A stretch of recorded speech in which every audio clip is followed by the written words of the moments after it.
नमस्कार, स्वागत है आपका केदारखंड एक्सप्रेस न्यूज़ में। मैं हूं आपके साथ कुलदीप राणा आज़ाद। इस देश के भीतर बेटी पढ़ाओ बेटी बचाओ जैसे नारे छाती पीट पीट कर भले ही क्यों ना उछाले जाते हो, लेकिन व्यवहार में वो नारे आखिर कितने कारगर होते हैं उसकी वानगी इन तस्वीरों से लगा सकते हैं।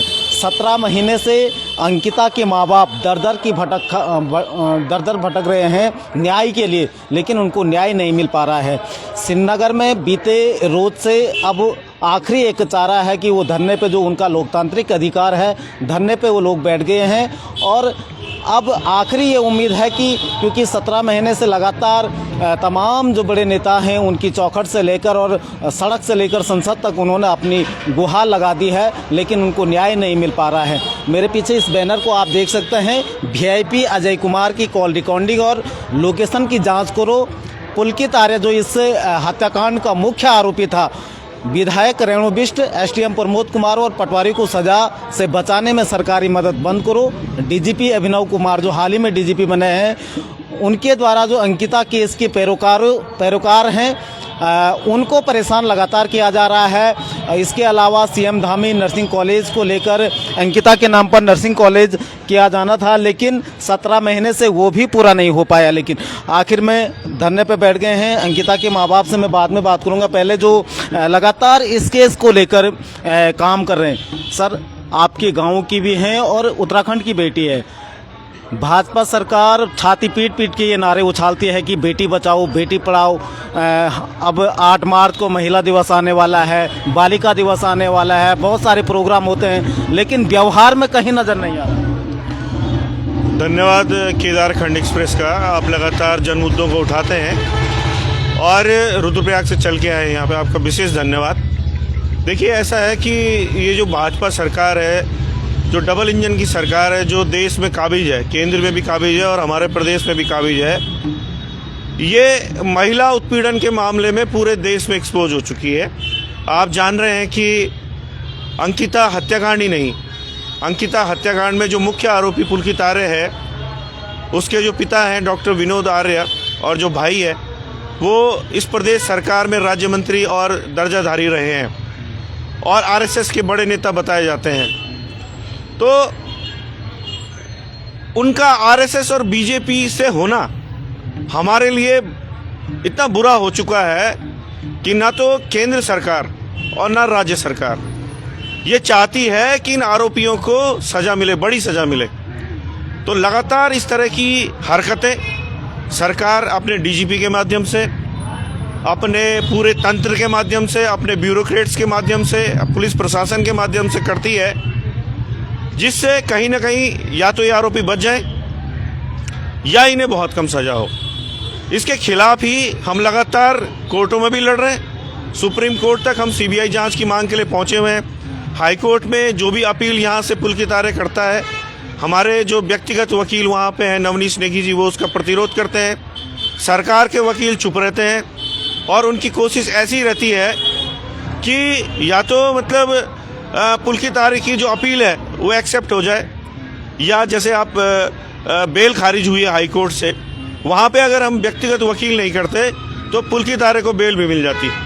अभी पुलकित आर्य कुछ दिन पहले जो पुष्पदीप के साथ जो जिरह हुई थी, उस पर उसने आपत्ति लगा दी थी हाई कोर्ट में कि हमारे वकील को पूरी जिरह नहीं करने दी गई। तो वहाँ पे भी राज्य सरकार के जो वकील हैं वो चुप रहे।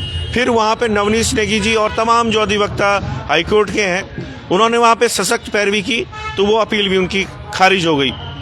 अभी पुलकित आर्य पौड़ी जो जिला जज हैं, वहाँ पे उसने अपील की हुई है कि उसको कोटद्वार न्यायालय से न्याय की उम्मीद नहीं है, लिहाजा केस को पौड़ी में ट्रांसफ़र कर दिया जाए।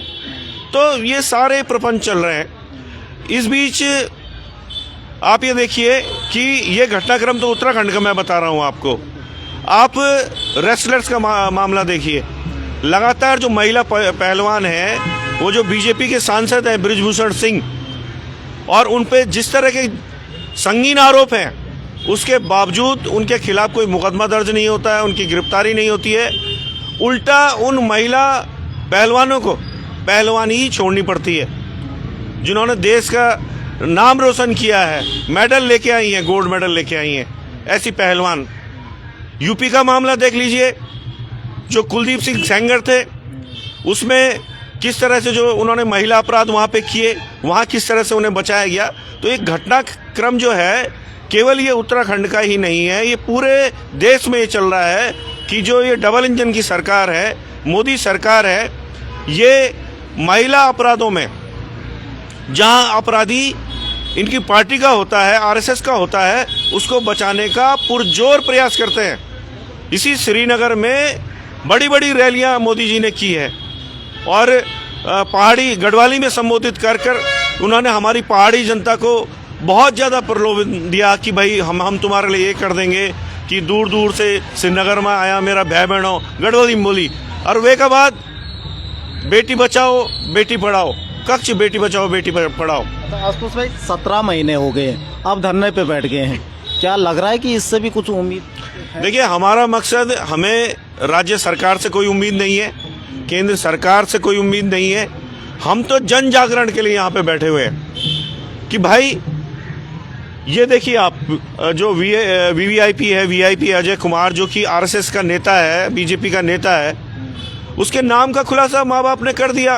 हम छोटी सी हमारी डिमांड है कि उसकी कॉल रिकॉर्ड्स की जांच कर ली जाए, लोकेशन की जांच कर ली जाए। 2 महीना इस बात को हो गया है, वो व्यक्ति स्वयं मीडिया में आके कोई स्पष्टीकरण नहीं देता। इतना गंभीर आरोप लगने के बाद अगर वो व्यक्ति पाक साफ है तो उसे मीडिया में आके बोलना चाहिए।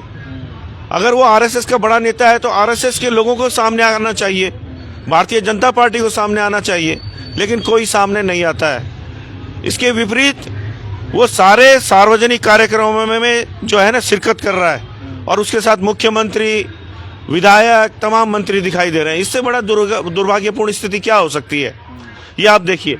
दूसरा मुद्दा हमने बताया आपको, जैसे कि कोर्ट में गवाही पड़ चुकी है रेणु बिष्ट के खिलाफ, एसडीएम के खिलाफ। वहाँ पे जेसीबी ड्राइवर ने कहा है कि रात को 2 बार आके जेसीबी से पहले एसडीएम ने तोड़वाई बाहर की दीवारें, उसके बाद रेणु बिष्ट ने जो है दोबारा 1:30-2 बजे रात जो अंकिता का कमरा था, बगल का कमरा था, उसे तोड़वा के पूरे साक्ष्य नष्ट कराए। ये एविडेंस कोर्ट में आ गई है, उसके बावजूद इन लोगों को आरोपी नहीं बनाया जाता। अभी आपने कुछ दिन पहले सुना होगा कि पौड़ी की जो एसएसपी श्वेता चौबे हैं, उन्होंने पहले बताया कि पुलकित पर गैंगस्टर एक्ट लगाया जा रहा है, इसकी संपत्ति कुर्क की जाएगी। अब ये बताया जा रहा है डीएम पौड़ी के द्वारा कि इसकी संपत्ति कुर्क नहीं की जाएगी क्योंकि इसकी संपत्ति जायज है। तो क्या उस समय आपकी जांच गलत थी, या आपने उस समय जनता को बरगलाया कि आप उस समय ज़्यादा आक्रोश था तो आक्रोश ठंडा हो जाए, तो आपने गैंगस्टर एक्ट लगा दिया। अब आपको लगता है कि मामला ठंडा पड़ रहा है तो पुलकित को बचा लीजिए, गैंगस्टर एक्ट हटा दीजिए, कुर्की का आदेश हटा दीजिए। तो ये लगातार आप देख रहे हैं कि इनको अपराधियों को बचाने का प्रयास हो रहा है, पुलकित आर्य को बचाने का प्रयास हो रहा है, रेणु बिष्ट को बचाने का प्रयास हो रहा है। जो पटवारी हैं, पटवारियों का इंक्रीमेंट रोक के उनको बहाल कर दिया गया है। तो आप बताइए ना, न्याय हो कहाँ रहा है? और अगर हम सशक्त पैरवी अपने स्तर से ना करें तो ये मामला तो रफा दफा कब की हो चुका होता। अब इन्होंने क्या शुरू कर दिया है, अब ये मेरे पीछे पड़ गए, अब ये वकीलों के पीछे पड़ गए। इन्होंने 5 जनवरी को मेरी पत्नी का ट्रांसफ़र, इलीगल ट्रांसफ़र, जो कि जिसका जनपद संवर्ग का पद है, जिसका ट्रांसफ़र देहरादून से बाहर नहीं हो सकता, उसको दूसरे मंडल के दूरस्थ जनपद पिथौरागढ़ में पटक दिया। मेरी 2 बेटियां हैं, मैं हाई कोर्ट दौड़ा, फिर हाई कोर्ट से मैंने स्टे लिया क्योंकि वो इलीगल ट्रांसफ़र था, वो रुक गया। मुझ पे उसी दिन 5 तारीख को फर्जी SC/ST का मुकदमा किया गया। उस मामले में 2 साल पहले राजस्व पुलिस FR लगा चुकी है। वो व्यक्ति अपना नाम लिखता है राजेश सिंह राजा कोली, और जो उसका जाति प्रमाण पत्र है उसमें उसका नाम है राजेश कुमार सिंह। वहाँ वो शिल्पकार है, यहाँ वो कोली है। तो पहले तो ये स्पष्ट हो जाए कि उसकी जाति क्या है, तब तो हम ये फैसला करें कि वो अनुसूचित जाति का है कि नहीं। और कोली जो जाति है वो अनुसूचित जाति कैटेगरी में 5th शेड्यूल के हिसाब से नहीं आती। इस हिसाब से वो व्यक्ति फर्जी प्रमाण पत्र लेके मुझ पे FIR दर्ज करवा रहा है पुलिस की मदद से। और मैं पुलिस से ही कहूँगा, मेरा सीधा सीधा आरोप DGP जो अभिनव कुमार हैं उन पे है। जब से वो आए हैं तब से ये सब कुछ हो रहा है। ये होने के बाद फिर दूसरा जो काम हुआ, DGP ऑफिस में जो हमारे वकील साहब हैं अवनीश नेगी जी, उनकी जो बहन है वो DGP ऑफिस में, मनीषा नेगी काम कर रही थी वहाँ पे, उसकी भी एक छोटी सी बेटी है, उसका रातों रात तबादला उत्तरकाशी के बड़कोट ने फेंक दिया। वो परिवार परेशान हो गया। और इन्हें ये पता नहीं है कि वो क्रांतिकारी परिवार से आते हैं। स्वर्गीय कोतवाल सिंह नेगी जी, जो कि स्वतंत्रता संग्राम सेनानी थे, जिन्होंने तमाम पौड़ी में ज़मीन दान करके स्कूल वहाँ पे खुलवाए हैं, रामला ग्राउंड भी उनकी ज़मीन में बना हुआ है, उस परिवार का उत्पीड़न कर रहे हैं। जो नवनीश नेगी जी, अवनीश नेगी जी, जो उनके पोते हैं, वो उनके दादाजी थे स्वर्गीय कोतवाल सिंह नेगी जी। और ये जो बेटी है मनीषा, जो उत्तराखंड पुलिस में है, अब उनके पीछे आप पड़ गए। आपका मकसद क्या है? आपका मकसद ये है कि आप वकीलों का उत्पीड़न करें, आप मेरा उत्पीड़न करें कि हम केस से हट जाएं। लेकिन हम केस से नहीं हटेंगे। हमारे अंदर जब तक सांस है, जब तक दमखम है, तब तक लड़ेंगे। और हमारे साथ कुछ भी बुरा होता है तो ये तो जनता जान ही रही है कि कौन बुरा कर सकता है। उसके बाद आगे ये युवा साथी हैं, वो इस लड़ाई को लड़ेंगे। और चौथी मांग आप देख रहे हैं कि सीएम धामी ने 16 सितंबर 2023 को, जब हम 18 तारीख को एक विशाल धरना प्रदर्शन देहरादून में करने वाले थे, 1 साल हो चुका था अंकिता हत्याकांड की बरसी का, उसका जो दबाव था सरकार के ऊपर, सीएम धामी ने 16 सितंबर को अपने जन्मदिन के अवसर पर एक ट्वीट किया और कहा कि जो डोब सिरकोट में नर्सिंग कॉलेज है, जिसके लिए हम लोगों ने ज़मीन दान की हुई है, उसको स्वर्गीय अंकिता भंडारी के नाम पे किया जाएगा। ये हमने नहीं कहा, सीएम धामी की घोषणा थी ये, वो भी 6 महीने बाद पूरी नहीं होती। तो इसका क्या मतलब है? आपकी कथनी और करनी में जमीन आसमान का अंतर है। और आप तमाम गढ़वाल के जनपदों में दिशा ध्यानी थौला मेला करके हमारी जो मैं कहूँगा एक तरह से नासमझ जो पहाड़ी महिलाएं हैं, जिन्हें हकीकत का पता नहीं है, उनको आप बरगला रहे हैं, उनका वोट लेना चाह रहे हैं, तो ये नहीं चलेगा। और हमारा जो ये यहाँ पे जो हमने अनिश्चितकालीन धरना शुरू किया है, हमारा मकसद ये है, जन जागरण का है कि यहाँ से हमारी आवाज़ पूरे गढ़वाल क्षेत्र में पहुँचे, चमोली में पहुँचे, रुद्रप्रयाग में पहुँचे, यहाँ से टिहरी भी नज़दीक है, पौड़ी जनपद ये स्वयं है। और इसका परिणाम इस भाजपा की जो एक घमंडी सरकार है, डबल इंजन की सरकार है, इसे लोकसभा चुनाव में भुगतना पड़े। हमें कोई उम्मीद इनसे नहीं है, हम तो अपनी जनता के जागरण के लिए यहाँ पे बैठे हैं। उम्मीद नहीं है। अंकिता के पिताजी हैं, उनसे बात करने ताऊ जी बहुत लंबा समय हो गया, 17 महीने हो गए, लेकिन अब उम्मीद कहीं ना कहीं पूरी धूमिल हो गई। सबसे पहले मैं बद्री केदार प्रेस से धन्यवाद करना चाहता हूँ कि आप केदारखंड एक्सप्रेस से धन्यवाद करना चाहता हूँ कि आप रुद्रप्रयाग से वहाँ पहुँचे। और वो मैं ही नहीं कह रहा हूँ, सब जानते हैं कि सरकार कितनी चाल चल रही है हमसे, कि मतलब चाल ही चल रही है। जो भंडारी के परिवार को सहयोग कर रही है, मदद कर रही है, उन पे वार कर रही है। जैसा कि जो आशुतोष नेगी जी हैं, तो इन पे तो पिछले 5 तारीख को उनकी मिसेज का ट्रांसफ़र पिथौरागढ़ किया गया और उसी दिन उन पे फर्जी मुकदमा किया गया। उसके बाद जैसे ही डीजीपी अभिनव कुमार जैसे ही उन्होंने देहरादून डीजीपी कार्यालय में कार्यभार संभाला, वैसे ही जो हमारे नवनीश और अवनीश की बहन है मनीषा नेगी, उनका ट्रांसफ़र उत्तरकाशी के बरकोट क्षेत्र दूरस्थ क्षेत्र में कर दिया। तो बीजेपी कहती है कि बेटी पढ़ाओ बेटी बचाओ, तो बीजेपी जो है महिलाओं पे, लड़कियों पे अन्याय कर रही है। और अभी देखा आपने जगह जगह दिशा ध्यानी थौला मेला लगा रही है, मतलब हमारी महिला मातृशक्ति को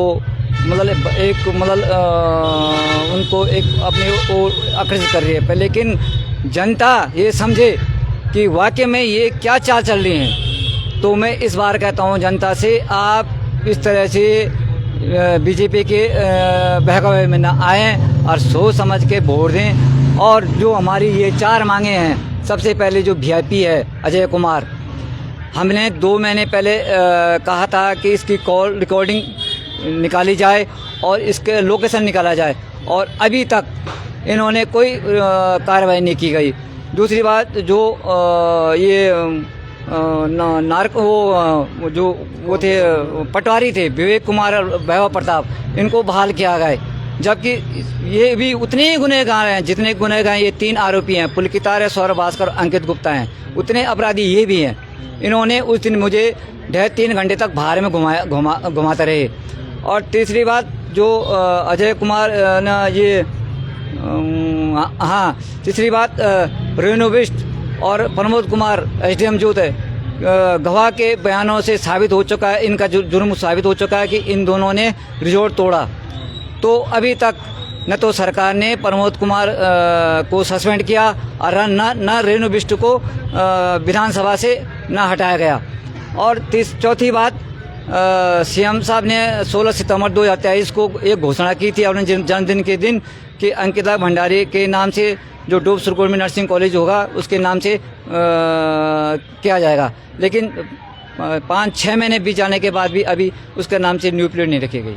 और मेरी समझ उत्तराखंड की जनता से ये आह्वान करना चाहता हूँ कि हम यहाँ पे धरने पे बैठे हैं और आप लोगों का पूर्ण हमें सहयोग मिलना चाहिए, तभी जाके हमें न्याय मिलेगा। बिल्कुल न्याय की उम्मीद है, लेकिन जिस तरीके से न्याय अभी भी कोसों दूर नज़र आ रहा है। माता जी यहाँ पे हैं और माता जी अक्सर हम बहुत भावुक वीडियो आपकी देखते रहते हैं, बहुत बुरा लगता है क्योंकि पिछले 17 महीने से हम भी लगातार इस केस से जुड़े हुए हैं।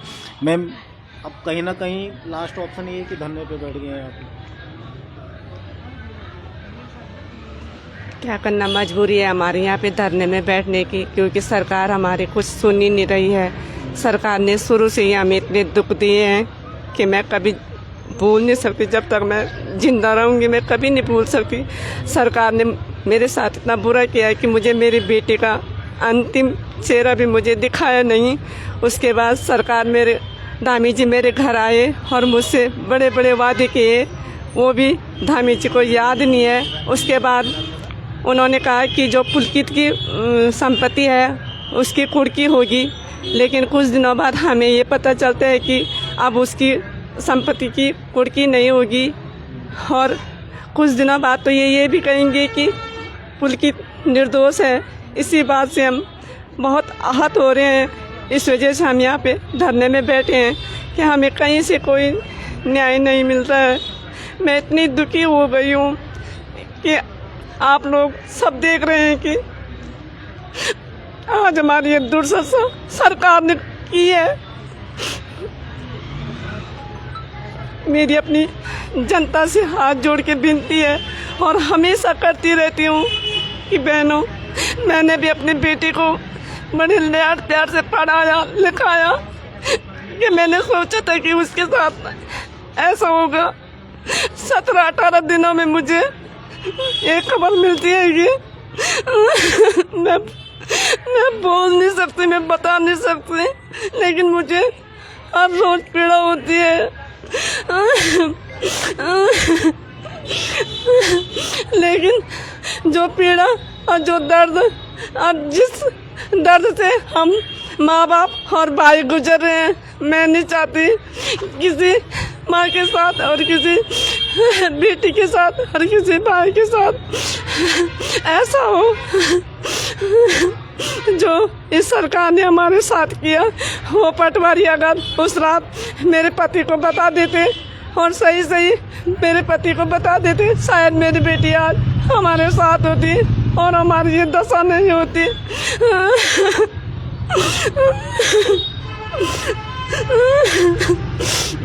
मेरी आप लोगों से हाथ जोड़ के विनती है कि मैं इसीलिए मजबूर होकर यहाँ पे बैठी हूँ। आज 17 महीने हो गए हैं, लेकिन मुझे कहीं से कोई न्याय की उम्मीद नहीं है। इसलिए मैं अपनी माँ बहनों से हाथ जोड़ के विनती करती हूँ कि मेरी बेटी अंकिता तो रही नहीं, लेकिन मैं उन बेटियों के लिए यहाँ पे बैठी हूँ कि कल को मेरी दूसरी अंकिता के साथ ऐसा न हो। आप सब लोग मेरा समर्थन करना और आपको करना ही होगा, क्योंकि हमें अपनी बेटियों को बचाना है। सरकार ऐसे ही कहती है कि बेटी बचाओ बेटी पढ़ाओ। मैंने भी अपनी बेटी को पढ़ाया था, लेकिन इस सरकार ने मेरी बेटी को नहीं बचाया। आज तक मुझे सड़कों पर उसके लिए न्याय के लिए दर भटकना पड़ रहा है।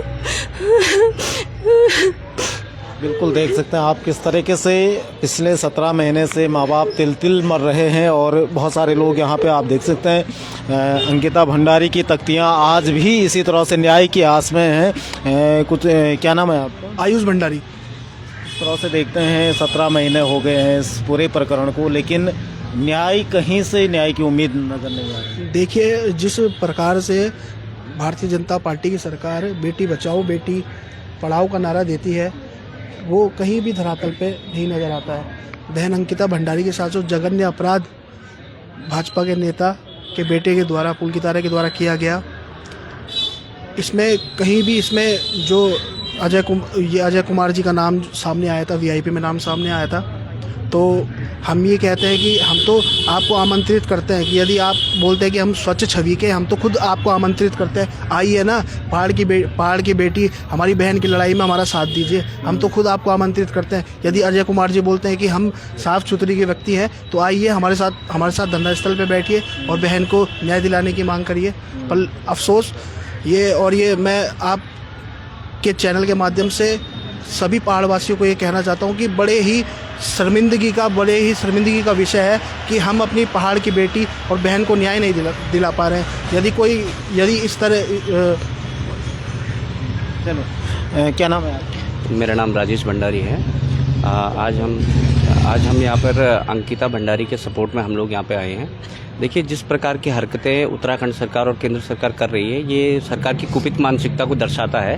पिछले 17 महीने से जो है अंकिता भंडारी के माँ जी और उनके पिताजी और तमाम जो साथी हैं वो न्याय की गुहार लगा रहे हैं, लेकिन तमाम जो प्रशासन है और शासन है वो हीला हवाली का हवाला देते हुए जो आरोपी हैं उनको बचाने का काम कर रहे हैं। आप इसमें देखिए, इसमें प्रशासन भी आपको लीपापोती करता नज़र आएगा। पहले जो उस वक्त तत्कालीन डीएम साहब थे, उन्होंने अपने बयान में कहा कि हमने जो है प्रशासन ने आदेश दिए कि आप बुलडोज़र चला दीजिए। उसके बाद वो अपने बयान से पलट गए।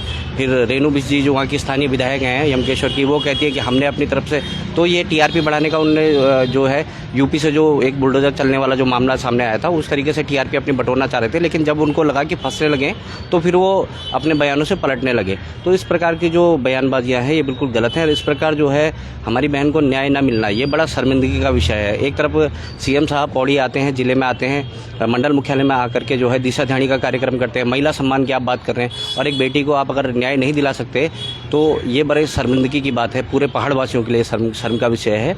और जितने भी लोग आज इस वीडियो के माध्यम से हमें सुन रहे हो, तो मैं आप लोगों से यही अपील करना चाहता हूँ कि देखिए, आज अंकिता भंडारी केवल पौड़ी की बेटी नहीं है, ऐसी कई अंकिता भंडारी कल और पैदा होंगी और उनके साथ इसी कुपित मानसिकता के साथ ऐसे दुराचार करते जाएंगे ये लोग। तो फिर आपके साथ देने वाला कौन बचेगा? अगर आज आप हमारे साथ नहीं आए तो फिर कल आपके साथ भी आने वाला कोई नहीं बचेगा। बिल्कुल कोई नहीं। आशुतोष भाई के पास जाएंगे लास्ट में। आशुतोष भाई, अब कब तक यहाँ पे बैठने का आपने रखा है? क्या पूरा आप आगे की रणनीति है? देखिए, ऐसा है कि हमें लगता है कि शायद 10 या 15 मार्च के आसपास आचार संहिता लग जाएगी, तो तब तक तो हम बैठे ही हैं और हम तो चाहेंगे कि आचार संहिता लगने के बाद भी हमें यहाँ बैठने दिया जाए। लेकिन क्योंकि धारा 144 होगी और फिर दिक्कत होगी, तो शायद हमको ना बैठने दिया जाए। लेकिन अगर जन समर्थन मिले, लोग आए, महिलाएं आए, बच्चियां आए, जिनके लिए हमें लड़ाई लड़ रहे हैं, तो जब यहाँ पे हुजूम हो जाएगा, आज किसानों का हुजूम आप दिल्ली के बॉर्डर पे देख रहे हैं, क्या उन्हें कोई हटा सकता है? उनके लिए सड़कों में कीलें गाड़ दी गई हैं कि आप आगे नहीं जाओगे, डटे हुए हैं वहाँ पे, दमखम है उस कौम के अंदर। तो पहाड़ी कौम को भी अपना दमखम दिखाने का वक्त आ गया है। ये ठीक भारत पाकिस्तान की लड़ाई जैसी हो गई है। अगर आप हमारी बेटी को न्याय नहीं देंगे तो हम तो यहाँ से नहीं हटेंगे। लेकिन दम तभी आएगा जब जन समर्थन होगा, जन सैलाब होगा। तो उस सैलाब का हम इंतजार कर रहे हैं। हमने देखा है इसी श्रीनगर में वो न्याय मिलने तक बैठेंगे जी। श्रीनगर में वो सैलाब आया था जब अंकिता की बॉडी यहाँ हमने देखा है। हम उस सैलाब की उम्मीद से ही, क्योंकि ये श्री की नगरी है, यहाँ से विजय श्री मिलती है, हमें उम्मीद है कि जो उस दिन नहीं हो पाया वो अब होगा। क्योंकि उस दिन माँ बाप बदहवास से, उस दिन सरकार ने जैसा चाहा वैसा कर दिया। अंधेरे में, जो कि हिंदुओं की परंपरा नहीं है, उस बेटी का अंतिम संस्कार कर दिया। मैं मानता हूं कि उस बेटी की आत्मा आज भी श्रीनगर में अलकनंदा के तट पे भटक रही है, और वो तब तक भटकेगी जब तक हम पहाड़ी उसको न्याय नहीं दिलाएंगे। इन अपराधियों को, इन तीनों अपराधियों को और वीआईपी को सजा नहीं दिलवाएंगे। और जो रेणु बिष्ट है, एसडीएम है, या तमाम जो लोग इसमें शामिल थे, इनको भी वाजिब दंड नहीं मिलता, तब तक उस बेटी की आत्मा को शांति नहीं मिलेगी। तो इसी वजह से हम श्रीनगर में बैठे हैं। और मुझे श्रीनगर की जनता से बहुत ज़्यादा उम्मीद इसलिए है कि ये क्रांतिकारी नगरी है। यहाँ से हमेशा क्रांति का सूत्रपात हुआ है। यहाँ पे गढ़वाल विश्वविद्यालय है, जो कि खुद ही एक बड़ी लंबी लड़ाई के बाद बना। यहाँ पे छात्र संघ है, और सारे छात्र साथ आ जाते हैं, मातृशक्ति साथ आ जाती है, बड़े बुजुर्ग साथ आ जाते हैं, तो कोई वजह नहीं है कि हम इस लड़ाई को ना जीत सके।